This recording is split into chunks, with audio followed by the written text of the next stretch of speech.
এই যে বিশাল বট গাছ, এটা শুধু রৌদ্রের ছায়াই দেয় না, এটা একটা ঐতিহ্য। শুধু আমাদের গ্রাম না, পার্শ্ববর্তী সকল গ্রামেরই একটা ঐতিহ্য এই বট গাছ।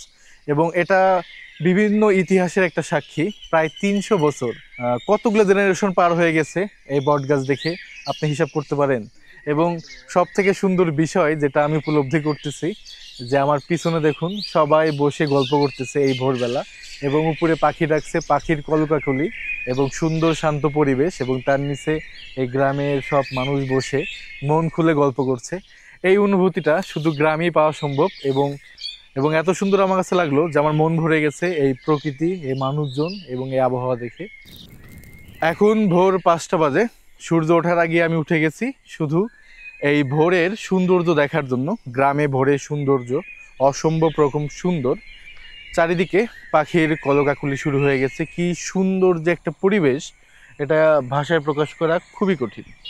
গ্রামের এই ভোরবেলা কি যে সুন্দর, এটা আসলে ভাষায় প্রকাশ করার মতো না। চারিদিকে সুন্দর শীতল হাওয়া বইছে, এত সুন্দর স্নিগ্ধ হাওয়া শুধু আপনি ভোরবেলায় পাবেন। আমি একটা মাটির ঘ্রাণ পাচ্ছি।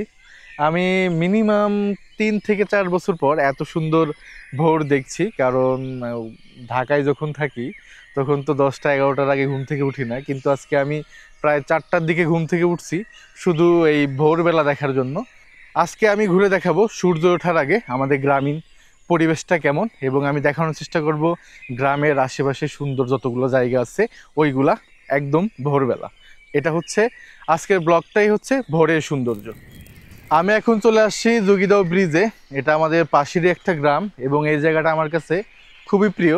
এখন আমি যোগীদাও ব্রিজ এবং ব্রিজের নিচে যে খাল, বা আমাদের গ্রামে যেটাকে দও বলে, ওটা ঘুরে দেখাবো। এবং ওই দূরেতে দেখতে পাচ্ছেন সবুজ অংশ, আমি এখন ওইখানে যাব, গিয়ে একটু সৌন্দর্যটা ঘুরে দেখব।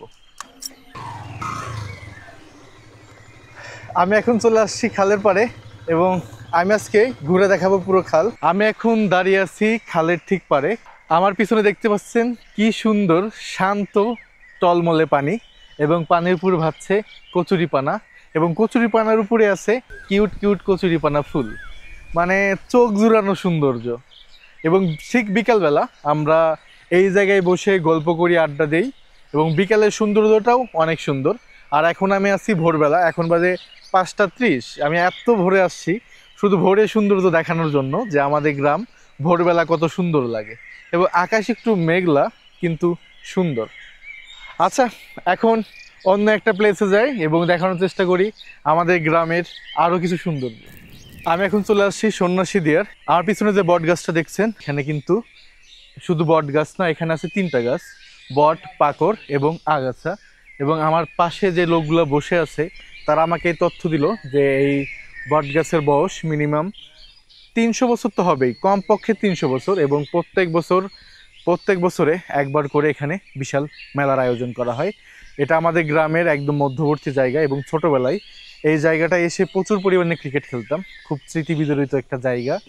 এবং আমি এখন ভোরবেলা আসছি শুধু এই জায়গায় সৌন্দর্য উপভোগ করার জন্য, এবং তুলে ধরার জন্য যে ভোরবেলা আমাদের গ্রাম এবং গ্রামের আশেপাশে কেমন লাগে, এবং এটার সৌন্দর্য আসলে কেমন। আর আপনি যদি চান এখানে এসে খুব সুন্দর সুন্দর অ্যাস্থেটিক ছবিও তুলতে পারবেন। আমি প্রায় টাইমে এসেই এই গাছের সাথে খুব সুন্দর সুন্দর ছবি উঠি। আমার পাশে বেশ বয়স্ক আঙ্কেলরা বসে আছে, এবং তারা তথ্য দিল যে এটার বয়স মিনিমাম ৩০০ বছর, কম করে হলেও ৩০০ বছর, ঠিক না? কত বছর বয়স হতে পারে? ৩০০ উপরে চলে দেবো। ৩০০-র উপরে যাবে? হ্যাঁ, বাপ গাছে এই গাছের কথা, আপনার ঠাকুর দাদার বাপের কাছে এই গাছ, তাহলে তো অনেক বছর বয়স। হ্যাঁ। আর এখানে যে মেলা হয় এটা কোন মাসে? এই তো সামনে মেলা, জ্যৈষ্ঠ মাসে, সামনের সোমবারে। হ্যাঁ। তাহলে তো মেলা দেখতে পারবো। হ্যাঁ, এখানে জ্যৈষ্ঠ মাসে বিশাল করে মেলার আয়োজন করা হয়, এবং হিন্দু ভাই বোনদের একটা উপাসনালয়। এবং আমার পাশে যে দেখতে পাচ্ছেন এটা হচ্ছে একটা মন্দির, এবং এই মন্দিরের অপোজিটেই বিশাল বড় একটা জায়গার ঠিক মাঝখানে এত সুন্দর একটা বট গাছ।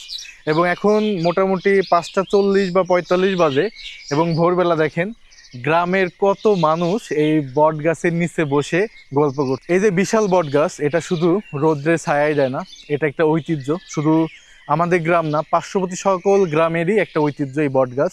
এবং এটা বিভিন্ন ইতিহাসের একটা সাক্ষী। প্রায় 300 বছর, কতগুলো জেনারেশন পার হয়ে গেছে এই বট গাছ দেখে আপনি হিসাব করতে পারেন।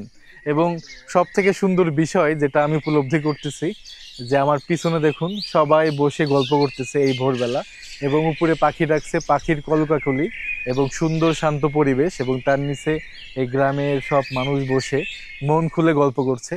এই অনুভূতিটা শুধু গ্রামেই পাওয়া সম্ভব। এবং এবং এত সুন্দর আমার কাছে লাগলো যে আমার মন ভরে গেছে এই প্রকৃতি, এই মানুষজন এবং এই আবহাওয়া দেখে। আজকে অলরেডি সূর্য উঠে গেছে, ভোরের সকাল। আজকে এই পর্যন্তই, আবার দেখা হবে অন্য কোনো ভিডিওতে। আজকে এখানেই শেষ। আল্লাহ হাফেজ।